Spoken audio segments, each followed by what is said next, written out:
Welcome back to another technical deep dive here in the debug zone. Today, we're tackling a big question and breaking it down with insights from other users.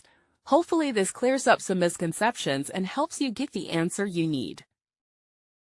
So buckle up, stay a little curious, and let's jump right in.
And that's a wrap.